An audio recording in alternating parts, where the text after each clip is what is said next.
छत्रपती संभाजीनगर येथील शासकीय घाटी रुग्णालयामध्ये पेन्शनर्स असोसिएशनच्या वतीनं बैठक घेण्यात आली।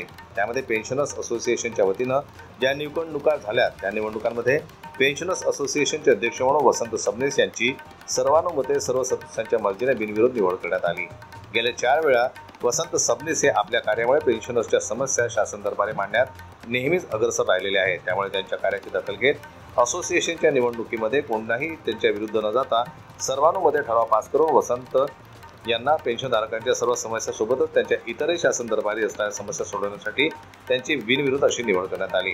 त्या अनुषंगाने त्यांचा सर्व असोसिएशनच्या सर्व सदस्यांनी घाटी रुग्णालयाच्या हॉलमध्ये जाहीर सत्काराचं आयोजन केलं।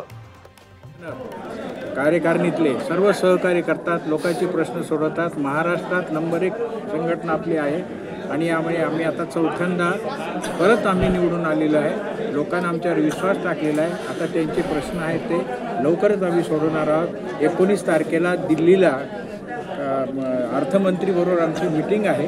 19ला मी जुलैला तिथे जाणार आहे। असेच प्रश्न सोडवतो। तुमचे प्रत्येक पत्रकाराची नेहमी आमच्याशी साथ देतात, प्रश्न सोडवतात, प्रत्येक बातम्या प्रसिद्ध करतात। त्याच्यामुळे शासनावर दबाव येतो, आमच्या पेन्शनरचे प्रश्न मार्गी लागतात। असंच आपलं सहकार्य राहावं हीच मला विनंती। पेन्शनरांचे प्रश्न दिवसेंदिवस वाढत आहेत, सरकार त्याकडे दुर्लक्ष करतं असं वाटतंय।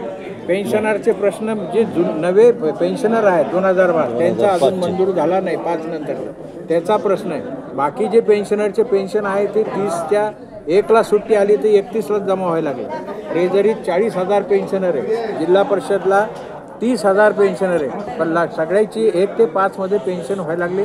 सतत तुमचं पत्रकाराचं याच्यावर शासनावर लक्ष असतं, आम्ही पण पाठपुरावा करतो। पेन्शन सध्या तरी वेळेवर होते आहे। याच्यानंतर बाकीच्या गोष्टी आहेत ते तुम्हाला सांगत जाईल। नागपूरहून आल्यानंतर त्यावेळेस आपण पत्रकार उपक्रम हे प्रश्न सोडवणे, विविध कार्यक्रम घेणे, त्या शासनापर्यंत दरबारी जाऊन हे प्रश्न मांडणे, जे काही नवीन आता आहे ते काही योजना ते आम्ही हे करणार आहेत। सगळ्या टीमचं सहकार्य आहे, सगळ्या अध्यक्षाचं सहकार्य आहे, पूर्ण सभासद 8,000चं सहकार्य आहे। कुठलाही वाद नाही, कुणी काही नाही। जो माणूस त्यानं दिला तोच माणूस आम्ही घेतला। आम्ही सांगितलं आधी मला जे माणसं पाहिजे तेच घेणार, ते घेतले आणि बिनविरोध। भव्य दिव्य असा हा सत्कार सोहळा या ठिकाणी आयोजित करण्यात आला आणि त्याच्या पुढील वाटचालीसाठी त्यांना शुभेच्छा देण्यात आल्या।